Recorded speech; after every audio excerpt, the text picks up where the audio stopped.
Hey guys, Richard Scott from Mountain Horsemanship. I'm on this big old beautiful blue horse today. He's actually a big Mustang that come out of Nevada, I do believe. Actually from one of the prison systems where the prisoners start them for the horses, or start them for the owners, and then they go out and pick them.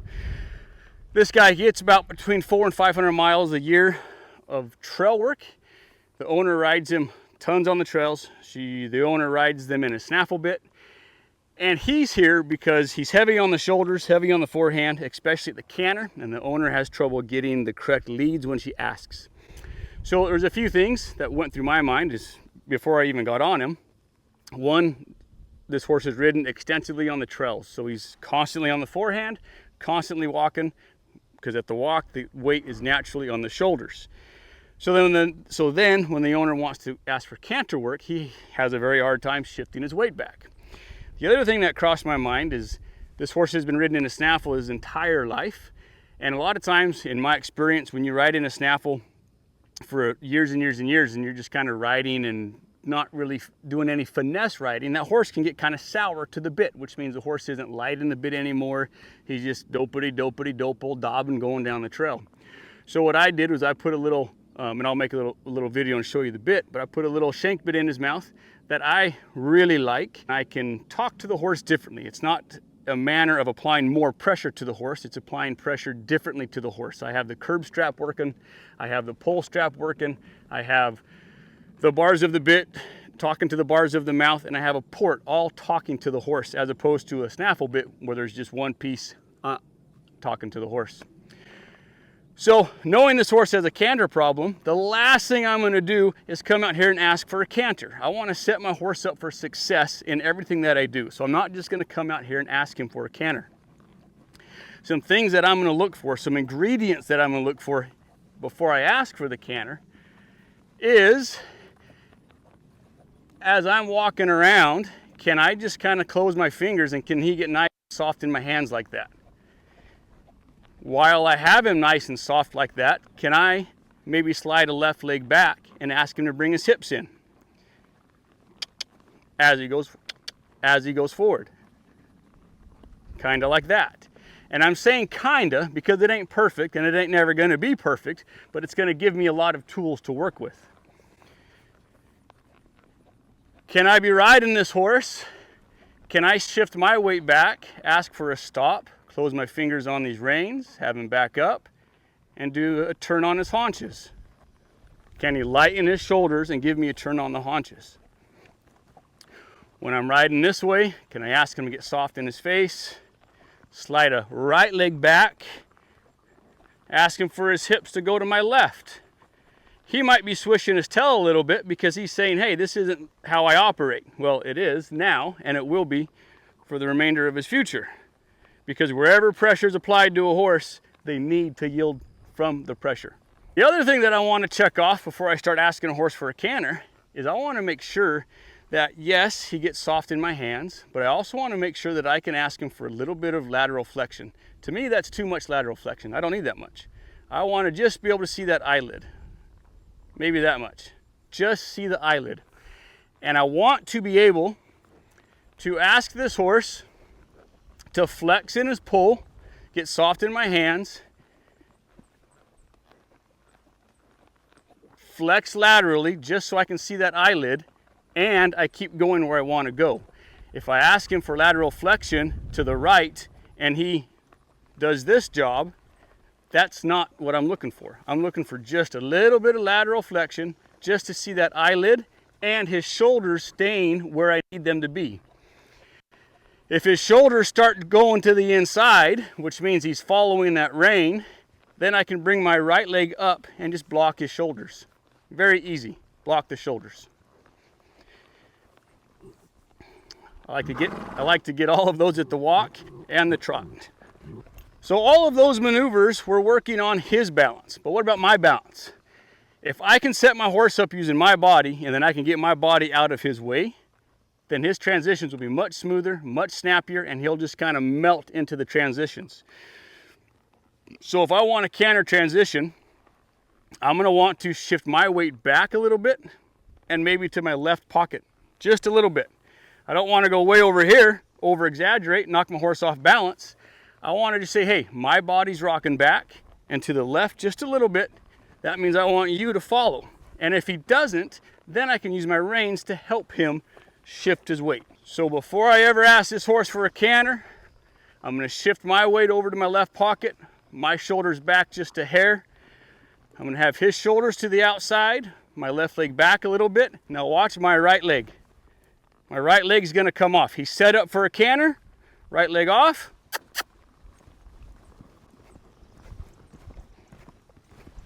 Picked up that canter lead just beautiful. Only reason he picked up that canter lead is because I set him up for it. This is how most people pick up a canter. And I'm not picking on nobody. I was here once. They go faster. Canter. Oh, I went faster and I got my canter, but it's on the wrong lead. Because I didn't take into consideration the biomechanics of a horse to set him up. So now, let's set him up properly for the right lead. Watch this right leg, because I'm going to set him up, and the release is going to be, the maneuver will be the release. From a walk to a canter, easy breezy, because I set him up for that lead depart. Now, when I go to the left, it's going to be the exact same thing, just opposite. So going to the left, I'm going to want a little bit of left flexion. My right leg's going to be back just a little bit. And I say just a little bit on your outside leg. Hell, it doesn't even have to go back hardly at all. The main thing is opening up where you want your horse to go. So I'm going to rock my weight back, put it on my right seat bone. Ask him to get soft in my hands. Watch my left leg. That left leg and my energy is going to come up. And I'm going to say, wherever that leg opened up and made an opening, I want you to go.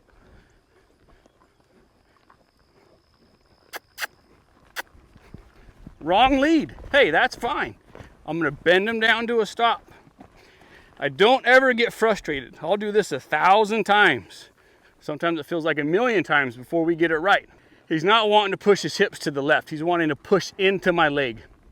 And that's why we wear pokies on the end of our boots, so that they can't push into our legs.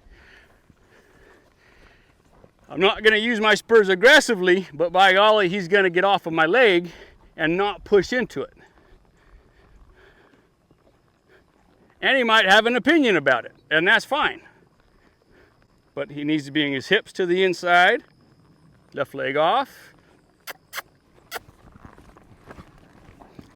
So I slowed this one down in slow motion so that you can see that he picked up the left lead in the front, but not the left lead in the rear, and that's why I bent him down.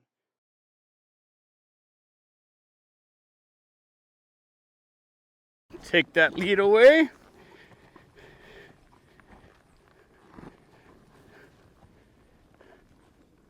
Right leg back, asking him for his hips.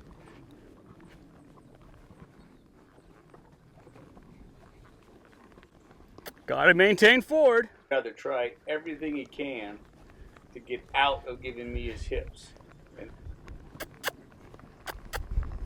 All right, so that's the third time he didn't give me the left lead. So now I can start to do a few other things that might help him pick that lead up. And those are this. I'm gonna turn him to the outside. I'm gonna turn him on his haunches to the outside.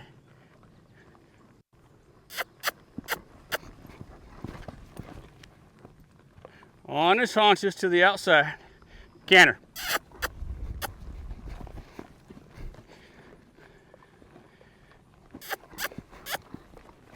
Whoop. He's really loosey-goosey on those hips. The whole point of the pivot that I'm doing there is so that he pivots on his left hind and pushes off with the right hind, and that would put me into the left lead if he pushes off of the right hind. But he's so loosey-goosey in those hips, he's having a real tough time doing that. On a lot of horses, I can do this turn to the outside, and I can pick up any lead I want lickety-split. But he's having a real tough time.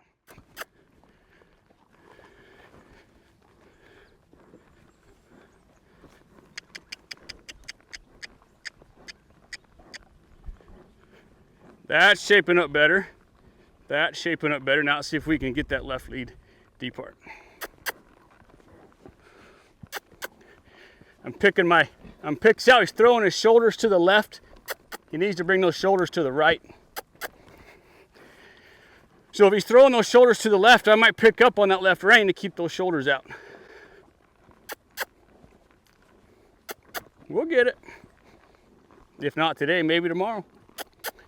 When he feels legs, he's got to go forward.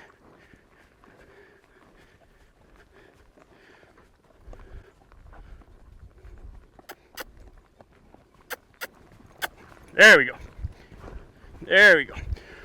What it felt like this horse was doing is it felt like he was really wanting to crane his nose to the outside and throw his shoulders to the outside and pick up the canter. Almost like someone's been asking him to canter by throwing him off balance.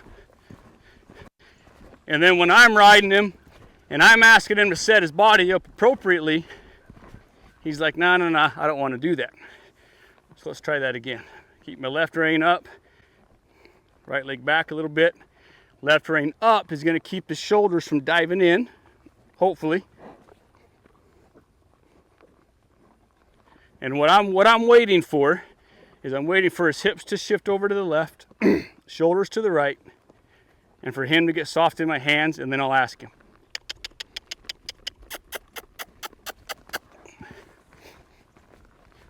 Forward means forward. I don't care who you are. Left rein up, that feels pretty good. Left leg off. No. There. Good. Good.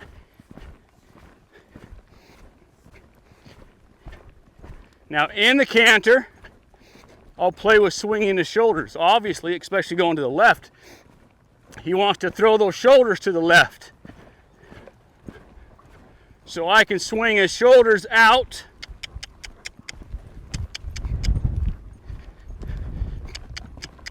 I want his shoulders, he wants his hips. So my right leg's going back, saying keep your hips on my circle. I want your shoulders out like that.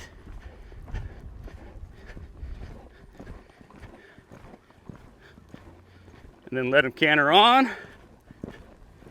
Swing my shoulders out, swing his shoulders out. My right leg's back, I don't want the hip. That's better. That's better. So I want to be able to make him that maneuverable in all gaits, be able to get at my flexions. When he's in the canter, I want to be able to swing his shoulders. And like that was a perfect example of me asking for his shoulders to go to the right, and he wanted to bring his hips to the right. Well, you slide your outside leg back and you block those hips. It might not be pretty, but that's horse training sometimes. So to help this horse get light in the shoulders, I need to control the shoulders. Those shoulders need to be light, maneuverable, and I need to be able to move them wherever I need to. Right leg back, left rein up. That's going to block the shoulders from coming to the inside. Left leg off.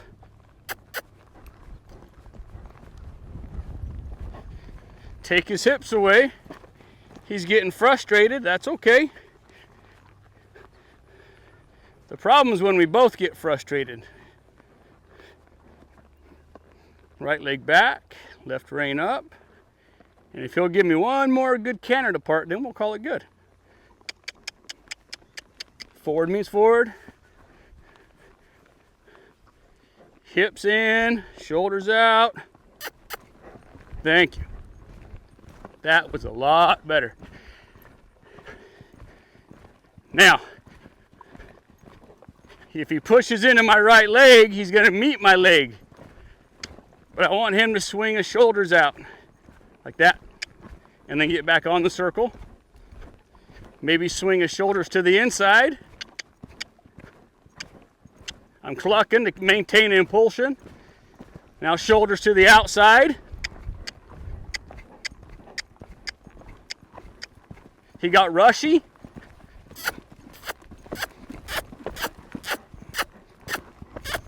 Hang in there. Hang in there. We're still on the correct lead. And I was working on the lead, so why mess it up? Just keep riding it. What he's wanting to do is fall out to the right really hard.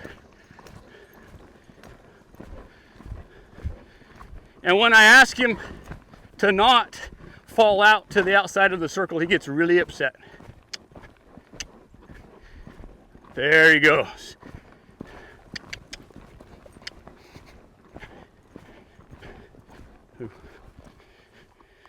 So that's just a prime example of he's pushing out. He has to meet leg, he has to meet a wall to yield in. And if they get kind of pissy about it, well, as trainers, which we all are, we have to sometimes ride through it so that the maneuver becomes a release. So those are some things you can play with to get your horse a little bit lighter in the shoulders and picking up your correct leads. Thanks for watching.